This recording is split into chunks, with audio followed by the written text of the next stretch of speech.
तो जिसमें हम प्रश्न संग्रह 5 का पहला और दूसरा प्रश्न आज हल करके देखेंगे। पहले प्रश्न में आपको सही विकल्प चुनना है, तो प्रश्न के हिसाब से देखते हैं।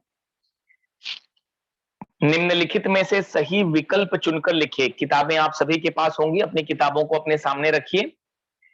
हमारे पास पहला 2 चरांक वाला समीकरण है 3x धन 5y बराबर 9 और दूसरा समीकरण है 5x धन 3y बराबर 7। प्रश्न पूछा गया है x प्लस वाई का मान निम्नलिखित में से कौन सा है। देखिए, इसमें से मुझे x प्लस वाई निकालना है, x प्लस वाई, और दोनों समीकरणों में समीकरण नंबर 1 और समीकरण नंबर 2, इन दोनों समीकरणों में x का जो चरांक है वो दूसरे में y का चरांक बन जाता है। पहले में जो y का गुणांक है वो दूसरे में x का गुणांक बन जा रहा है। समझ में आ रहा है आपको कि जब गुणांकों की इस प्रकार अदला बदली हो तो जैसे ही आप इन समीकरणों को जोड़ोगे या घटाओगे, आपको x प्लस वाई या x माइनस वाई का मान आ जाता है। हमें x प्लस वाई निकालना है, तो हम समीकरण 1 व 2 जोड़ेंगे। समीकरण 1 व 2 जोड़ने पर पहला समीकरण फिर से लिख लेते हैं। 3x धन 5y बराबर 9, 5x धन 3y बराबर 7। दोनों के चिन्ह समान हैं। पहले में 8x, फिर से 5 धन 3y करेंगे 8y, 9 7 हो गया 16। 8 दोनों चरांकों में कॉमन है तो हम उसे सामान्य निकाल लेंगे। हमें केवल x प्लस वाई का मान चाहिए, तो जैसे ही 8 का आप पक्षांतर कर दोगे आपको x प्लस वाई का मान आ जाएगा। तो x प्लस वाई हो गया 2। तो मेरे ऑप्शंस में पहला ऑप्शन सही है बेटा। आंसर क्या होगा? पहला ऑप्शन ए जिसमें 2 दिया है वो सही होगा। चलिए दूसरे प्रश्न की तरफ बढ़ते हैं। दूसरा प्रश्न दिया है किसी आयत की लंबाई तथा चौड़ाई में से 5 घटाने पर परिमित 26 प्राप्त होती है। इस जानकारी का गणितीय रूपांतरण निम्नलिखित में से कौन सा है? देखो, हमें प्रश्न दिया गया है आयत के बारे में, तो एक आयत पहले बना लेते हैं। अब इस आयत की लंबाई और चौड़ाई, जो भुजा लंबी दिख रही है, ठीक, दूसरे से बड़ी दिख रही है, वो लंबाई, और दूसरी हो जाएगी चौड़ाई। तो लंबाई तथा चौड़ाई में से 5 घटाने पर, तो देखो 2-2 मान दिया गया और दोनों में से मुझे 5 घटाना है, तो हमारे पास पहले इसका पुराना मान तो होना चाहिए। जब कोई मान होगा तभी हम उसे घटा पाएंगे। तो हम क्या करते हैं कि हम पहले मान लेते हैं। माना इस आयत की लंबाई बराबर x, कोई इकाई तो दी नहीं है, तो आप लिख दीजिए x इकाई, तथा इस आयत की चौड़ाई बराबर है y इकाई की। तो लंबाई हो गया x, चौड़ाई हो गया y, और आप दोनों में से 5 घटा रहे हो, दोनों में से 5 घटाना है, तो मेरी लंबाई हो जाएगी x माइनस 5 और चौड़ाई हो जाएगी y माइनस 5। प्रश्न में आपको परिमित दिया है, प्रश्न में आपको परिमित दिया है, परिमिति है 26, ठीक ना। तो हमें पता है कि आयत की परिमिति, आयत की परिमिति ये हो जाएगा, आयत की परिमिति ये हो जाएगा 2 लंबाई धन चौड़ाई, मान रख दीजिए इसमें। तो आयत की परिमिति प्रश्न में दिया है 26, लंबाई का मान है x माइनस 5, चौड़ाई हो जाएगा y माइनस 5। इसे हल कर दीजिए। पहले 2 का गुणांक शिफ्ट कर लेते हैं, तो ये हो जाएगा 26/2, यानी 2 × 1 = 2, 2 तिहाई 6। यहाँ पे x धन y -5 जुड़ गया तो 10 हो गया 13, -10 का पक्षांतर कर लिया दूसरी तरफ +10 x + y, इसलिए x + y हो गया 23 के। अब आप अपने दिए गए विकल्पों में से देखिए कि कौन सा विकल्प ये समीकरण प्रदर्शित करता है। तो हमारे पास विकल्प सी है जिसमें x + y = 23 दिया है, तो हमारा सही उत्तर हो जाएगा विकल्प सी। आंसर क्या होगा? विकल्प सी।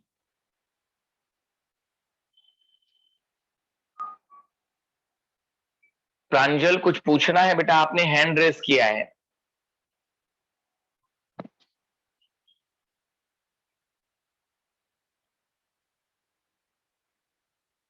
चलो पहले देख लेते हैं डाउट सेशन, जो भी है, जो आपको डाउट रहेगा वो बेटा हम लास्ट में देखेंगे। तो 2 विकल्प तो हमने देख लिया।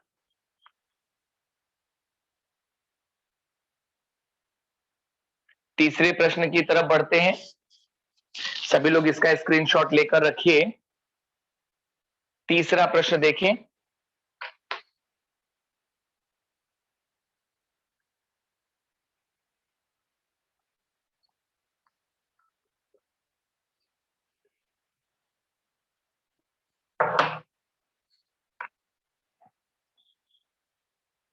देखिए ये समीकरण ऐसे हैं कि आप इसे मौखिक तरीके से इसका उत्तर नहीं निकाल पाओगे, तो इसलिए एक दो स्टेप्स में आपको हल करके देखना ही पड़ेगा।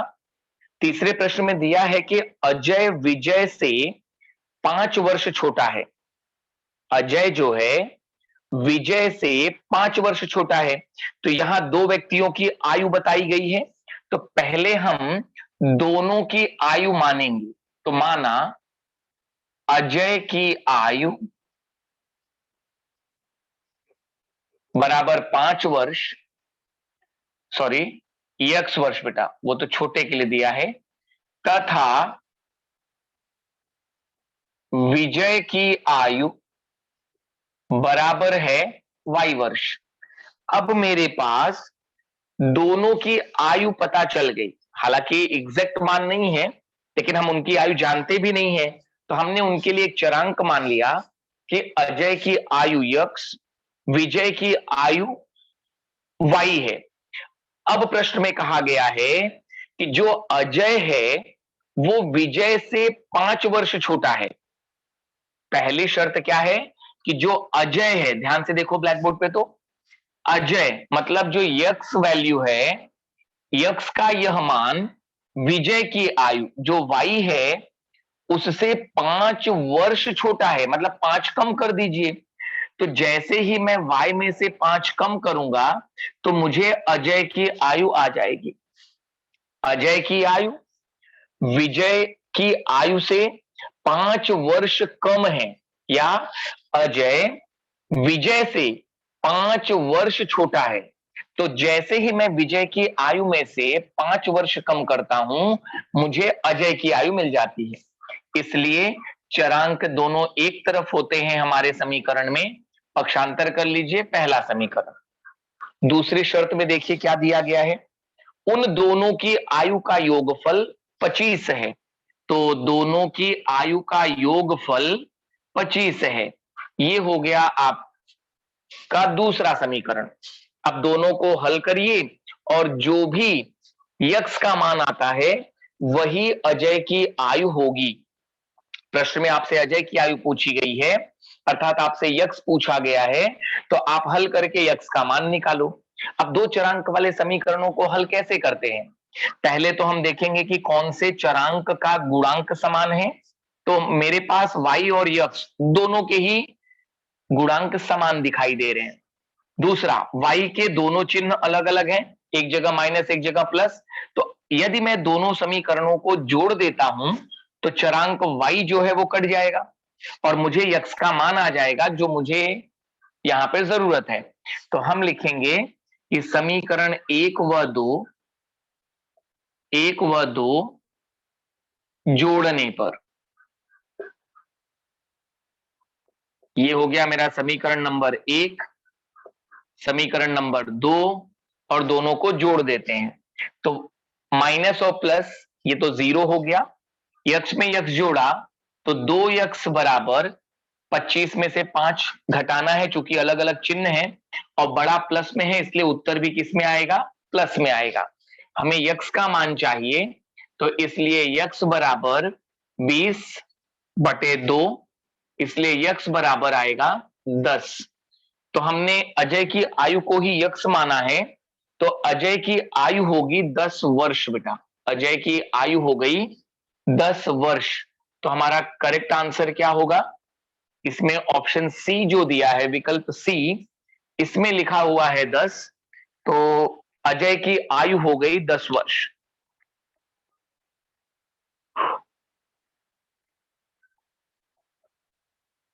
तो पहले प्रश्न में हमें दिए गए विकल्पों में से सही उत्तर चुनना था। उसके लिए भी आपको समीकरण बनाना पड़ सकता है, समीकरण को हल करना पड़ सकता है। तो जैसे कि आपने अपने पिछले प्रश्न संग्रहों में देखा होगा कि समीकरण बनाते कैसे हैं, समीकरणों को कौन कौन सी विधियों से हल करना है, तो उन्हीं में से किसी एक विधि का इस्तेमाल करके आप अपना उत्तर ढूंढ सकते हैं। स्क्रीनशॉट ले लीजिएगा इसका। चलिए दूसरे प्रश्न की तरफ आइए। अब हमें दूसरे प्रश्न में दिए गए युगपत रेखीय समीकरणों को हल करना है। जो समीकरण हमें दिया गया है हमें उसे हल करना है बेटा। ठीक, प्रश्न देख लीजिए। निम्नलिखित युगपत समीकरण हल कीजिए। तो दूसरे का पहला प्रश्न, हमारे दिए गए युगपत समीकरण है 2x धन y बराबर 5, समीकरण नंबर 1 अगर अपने मानक स्वरूप में है तो। दूसरा 3x माइनस वाई बराबर 5, समीकरण नंबर 2 यदि अपने मानक स्वरूप में है तो। इसके बाद मैं इन दोनों समीकरणों को हल करके इनका सामान्य उत्तर हमें निकालना है, बराबर। तो सबसे पहले तो हम गुणांकों को समान करके निरीक्षण करना विधि देखते हैं यहां पे। तो मेरे दोनों समीकरण में चरांक y के गुणांक समान है और इनके चिन्ह अलग अलग हैं। तो यदि मैं समीकरण 1 व 2 को जोड़ता हूं तो y तो कट जाएगा और मुझे सीधे सीधे x का मान आ जाएगा। ये इसका पहला स्टेप। दूसरे स्टेप में वही x का मान किसी भी एक समीकरण में आप रखिए, आपको चरांक y का मान आ जाएगा। तो सबसे पहले समीकरण 1 व 2 को जोड़ने पर, 1 व 2 जोड़ने पर समीकरण नंबर 1, समीकरण नंबर 2, प्लस में अगर माइनस जोड़ा जाता है समान मान हो तो ये 0 देता है, प्लस वाई माइनस वाई हो गया 0, 2x धन 3x है तो ये हो गया 5x, 5 धन 5 10, हमें x का मान चाहिए तो 5 का पक्षांतर करिए, 5 गुणे में है, दूसरी तरफ पक्षांतर करेंगे भाग में जाएगा, 5 दूना 10, तो x बराबर आ गया 2। x के इस मान को किसी भी एक समीकरण में रखिए। तो समीकरण 1 में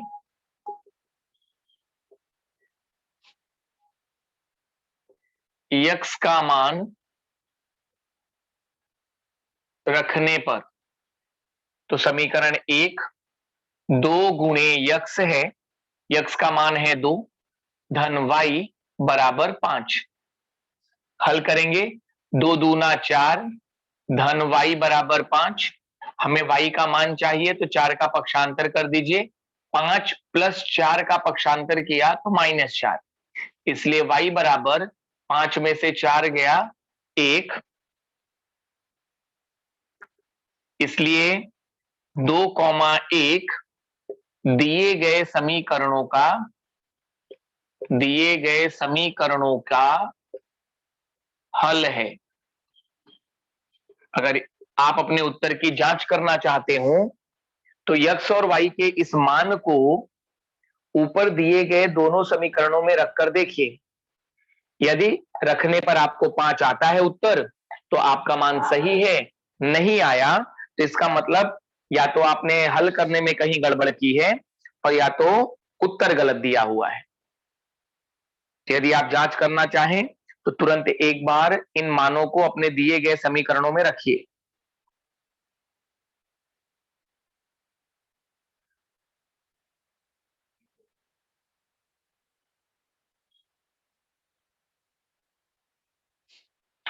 चलिए दूसरा प्रश्न देखिए, इसका स्क्रीनशॉट ले लीजिए सभी।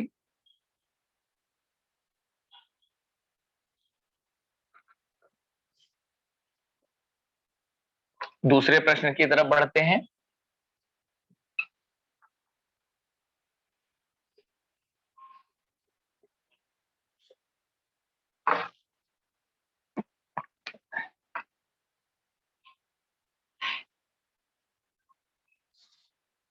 दूसरा प्रश्न है x माइनस 2y बराबर -1,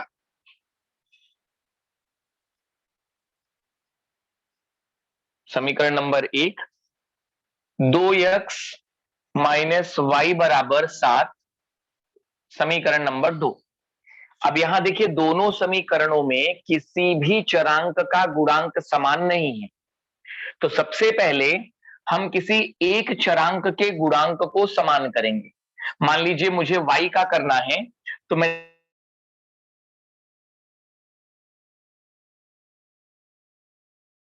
देख रहा हूं कि पहले समीकरण में y का गुणांक 2 है, दूसरे समीकरण में चाहिए तो मैं समीकरण 2 के सभी पदों में 2 से गुणा कर दूंगा। तो कथन लिखेंगे, समीकरण 2 में 2 से गुणा करने पर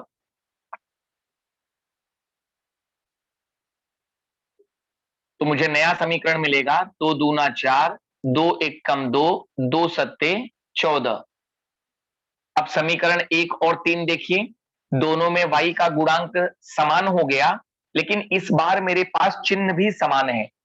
तो चिन्ह समान रहने पर समान गुणांक वाले पद को काटने के लिए हमें घटाना पड़ेगा। तो घटाने का कथन कैसे लिखना है कि समीकरण 1 में से समीकरण 3 घटाने पर, तो 1 पहले लिख देंगे और इसी में से हम 3 को घटा रहे हैं। और जैसे कि आप जानते हो कि घटाते समय हमें सभी पदों का चिन्ह बदलना पड़ेगा, दूसरे समीकरण के सभी पदों का चिन्ह बदल जाता है, प्लस माइनस हो जाएगा, माइनस है प्लस, यहां पे प्लस है तो माइनस। अब आप हल करते समय दूसरे समीकरण के इस बदले हुए चिन्हों का ही उपयोग करोगे। जैसे यहां पे प्लस x है और -4x है, तो दोनों पदों के चिन्ह अलग अलग हैं, अलग अलग चिन्ह रहने पर घटाते हैं।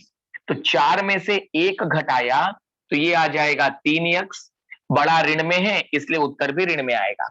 यहां पे -2y प्लस 2y है, ये 0 हो गया, बराबर दोनों के चिन्ह ऋण है और बड़ा भी ऋण में है तो उत्तर भी ऋण आएगा। 14 में 1 जोड़ दिया, ये हो गया 15। दोनों तरफ से माइनस माइनस कैंसिल हो गया।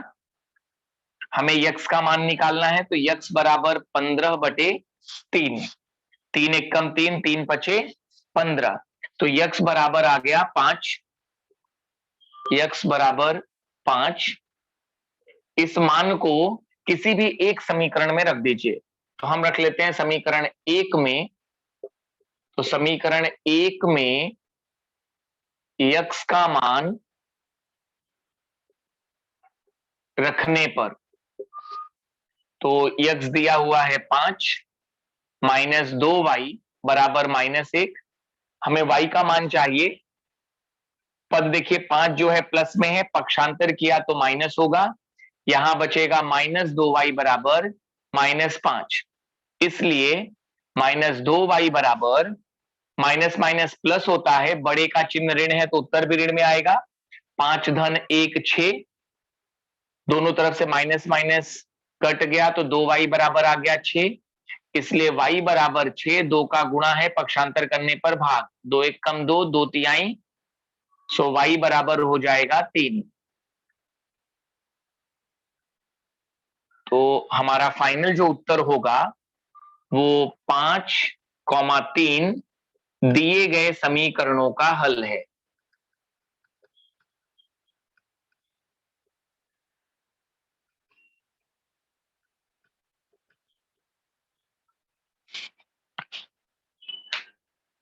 स्क्रीनशॉट ले लीजिए इसका।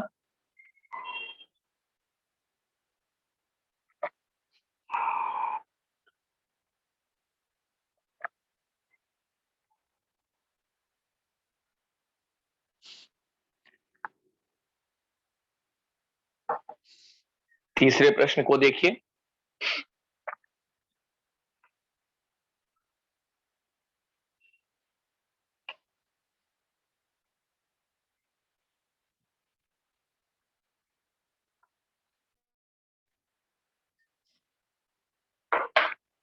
तीसरा प्रश्न देखिए।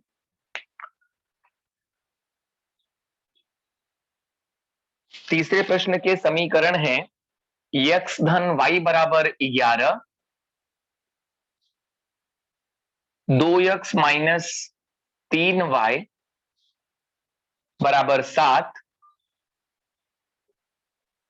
तो हमें इन समीकरण को हल करना है, जैसा कि हमने पहले भी प्रश्न में देखा। फिर से यहां पर y या फिर x किसी के भी गुणांक समान नहीं है बेटा। तो सबसे पहले तो मैं एक पद का गुणांक समान करूंगा, एक चरांक का, चाहे वो y हो चाहे x हो। मैं देख रहा हूं कि y में चिन्ह भी अलग अलग हैं, तो अगर y समान होता है तो सीधे जोड़ करके मेरा काम खत्म हो जाएगा। तो हम क्या करेंगे, यहां पर y के गुणांक को समान करेंगे और उसके लिए समीकरण 1 में मुझे 3 से गुणा करना पड़ेगा, क्योंकि मुझे y के साथ 3 चाहिए। तो समीकरण 1 के 3 से गुणा करने पर, तो दोनों पक्षों में आप 3 से गुणा करेंगे, यहां पे हो जाएगा 3x धन 3y, 11 तिहाई 33, समीकरण नंबर 3। अब 2 और 3 में चिन्ह समान, चरांक का गुणांक भी समान, तो घटाने जोड़ने पर, समीकरण 2 और 3 जोड़ने पर y कट जाएगा और x का मान आएगा। तो समीकरण 2 व 3 जोड़ने पर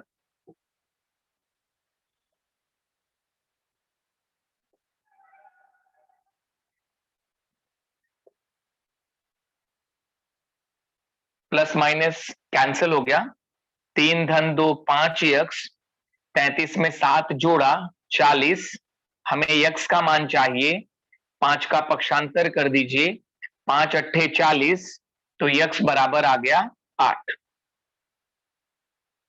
इस x के मान को रख करके हम y का मान निकालते हैं। तो समीकरण 1 में x का मान रखने पर,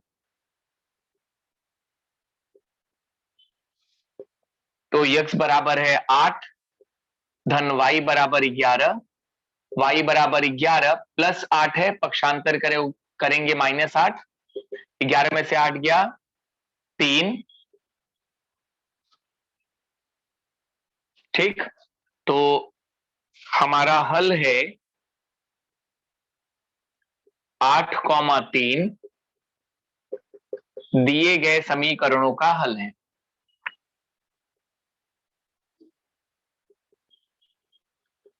देखिए दोनों दो अलग अलग समीकरण हैं, तो दो चरांक हैं, तो जो भी उत्तर आपको आएगा ये उन दोनों समीकरणों का सामान्य मान होगा जो दोनों को संतुष्ट करता है।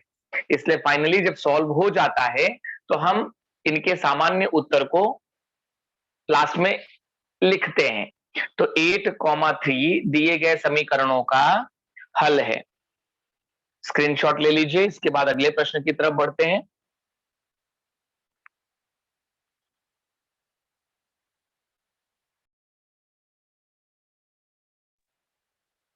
चलिए चौथा प्रश्न देखें। 2x धन y बराबर 2,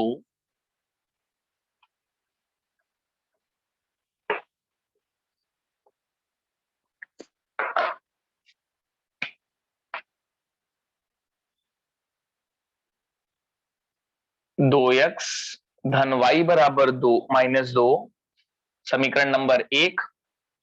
3x माइनस वाई बराबर 7, समीकरण को हल करना है। दोनों समीकरण में देख लीजिए, y का गुणांक सीधे सीधे समान दिख रहा है, चिन्ह अलग अलग है, तो हमें पता है कि जैसे ही समीकरण को जोड़ा जाएगा y कैंसल हो जाएगा। तो समीकरण 1 व 2 जोड़ने पर तो 2x धन y बराबर -2, 3x माइनस वाई बराबर 7, y plus Y, Y minus Y, तो दोनों कट गया। 2x धन 3x हो गया 5x। बड़े का चिन्ह देखिए यहाँ पे प्लस है, उत्तर भी प्लस में आएगा, और अलग अलग चिन्ह रहने पर आप घटाते हो। 7 में से 2 घटा दिया 5, हमें x का मान चाहिए तो 5 का पक्षांतर होगा, इसलिए x बराबर 5 एकम 5, तो x का मान आ गया 1। इस x के मान को किसी भी समीकरण में रख दीजिए, तो समीकरण 1 में x का मान रखने पर तो 2, x का मान है 1 -2, 2 गुणे 1 यानी 2 एकम 2, धन y बराबर -2, हमें y निकालना है, -2 है, इस +2 का पक्षांतर करेंगे तो -2, y बराबर हो गया -4, क्योंकि दोनों का चिन्ह समान है, इसलिए उत्तर हो गया 1, -4, जो कि दिए गए समीकरणों का हल है।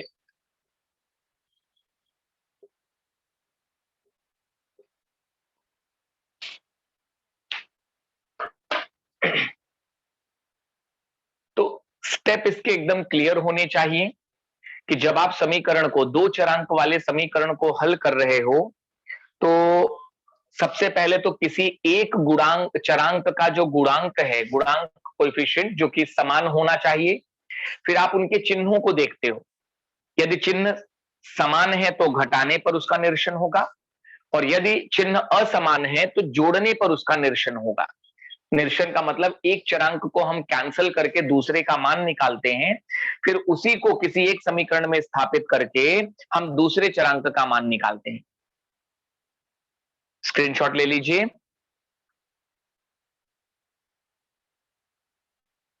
चलिए, 5वां प्रश्न।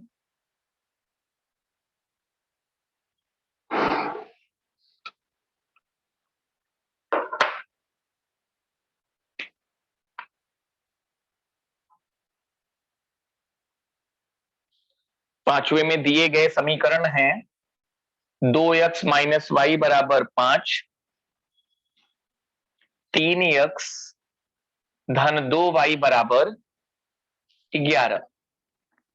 अब यहां पे देखिए, चरांक y के दोनों चिन्ह अलग अलग हैं, एक जगह पे माइनस, एक जगह पे प्लस, लेकिन गुणांक भी असमान है बेटा। एक जगह पे 1 है, एक जगह पे 2, तो मुझे यहां पर भी 2 चाहिए, तो मैं क्या करूंगा, समीकरण 1 के दोनों पक्षों में 2 से गुणा करने पर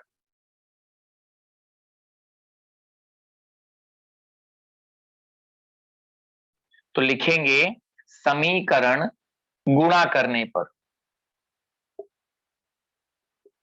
तो पहला समीकरण 2 दूना हो गया 4x, 2 गुणे y करेंगे तो हो जाएगा 2y, 2 पंचे ये 10, नया समीकरण बन गया। अब समीकरण 2 और 3 देखिए, दोनों में गुणांक समान, चिन्ह अलग अलग, तो हम दोनों समीकरणों को जोड़ेंगे।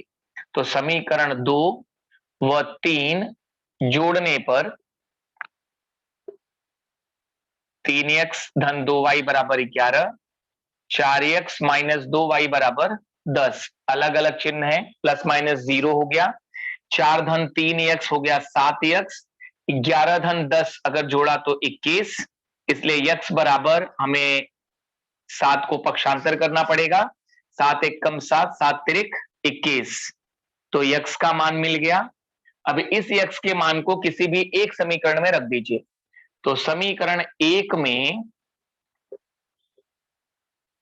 x का मान रखने पर, x का मान रखने पर, तो ये हो जाएगा 2 × 3 माइनस वाई बराबर 5, 2 तिहाई 6 माइनस वाई बराबर 5। हमें y है, पक्षांतर करेंगे आप, -6 मिलेगा। तो माइनस वाई बराबर, बड़े का चिन्ह देखिए ऋण में है तो उत्तर भी ऋण आया, 6 में से 5 घटाओगे तो 1, दोनों तरफ से ऋण ऋण कैंसिल, इसलिए 3 तथा 1 दिए गए समीकरण का हल है, दिए गए समीकरणों के हल हैं।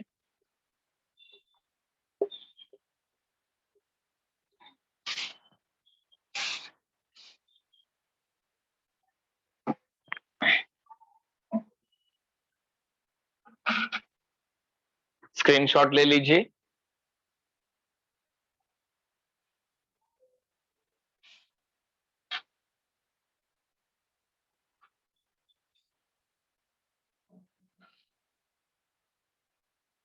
चलिए, अब हमारे आज के इस क्लास का अंतिम प्रश्न है, जिसमें हम दूसरे प्रश्न का लास्ट 2 चरांक वाला समीकरण हल करेंगे।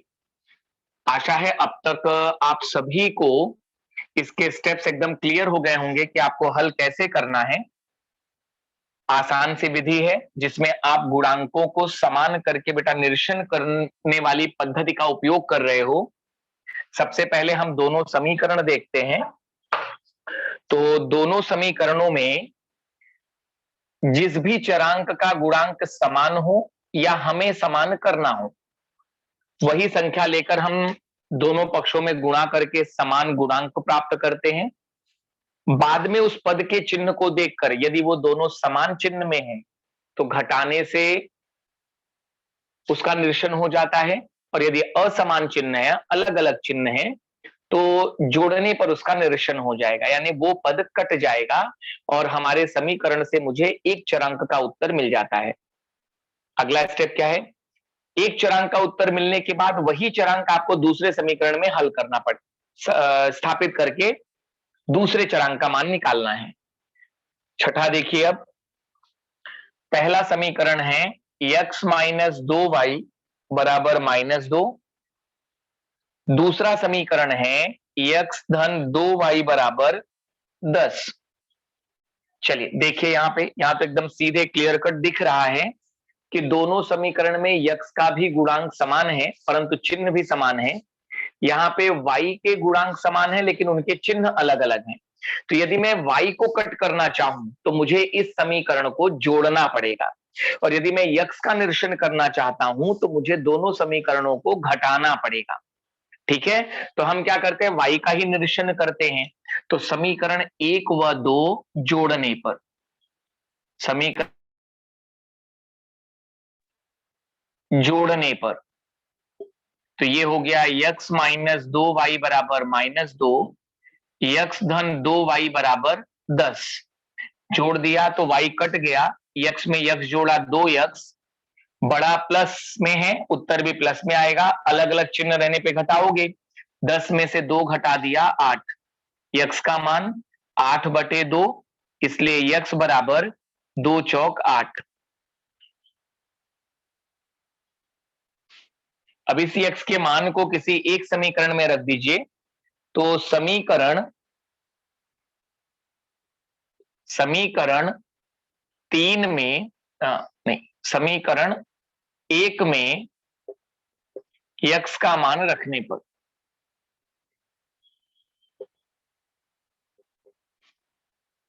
समीकरण 1 x का मान है 4 माइनस 2y बराबर -2।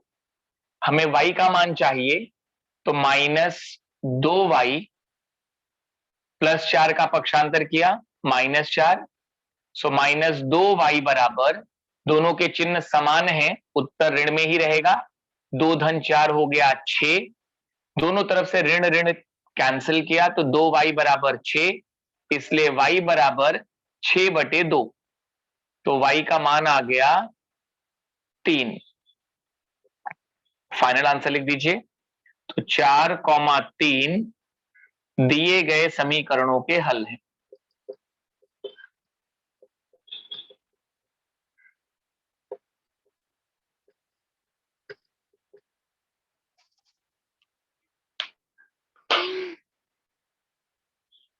सभी इसका स्क्रीनशॉट ले लीजिए। तो इस प्रकार अपने आज के अंक में हमने प्रकरण प्रसंग्रह 5 के पहले 2 सवालों को हल किया, जिसमें पहला प्रश्न गुणांकों दिए गए विकल्पों में से सही विकल्प चुनना था, और दूसरे प्रश्न के अंतर्गत हमने 2 चरांक वाले रेखीय समीकरणों को गुणांकों को समान करके निरसन करना पद्धति द्वारा हल करना सीखा। यदि इसमें से आपको किसी प्रश्न में कोई भी डाउट है, कोई भी शंका है, तो आप लोग पूछ सकते हैं।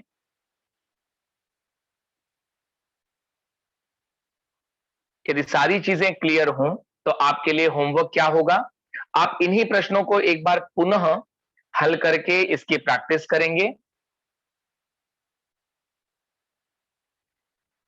और अपने अगले अंक में अगर कोई फिर से डाउट आता है तो हम उस पर चर्चा करेंगे। एक बार आप सभी देख लीजिए, यदि किसी प्रश्न में आपको कोई डाउट हो तो आप पूछ सकते हैं।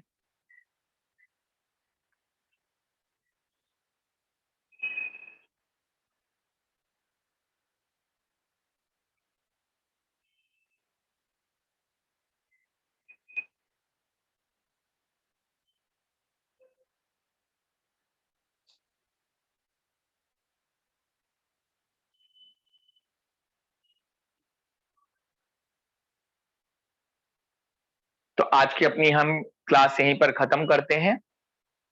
अगली बार हम इसके आगे के प्रश्नों पर चर्चा करेंगे। धन्यवाद।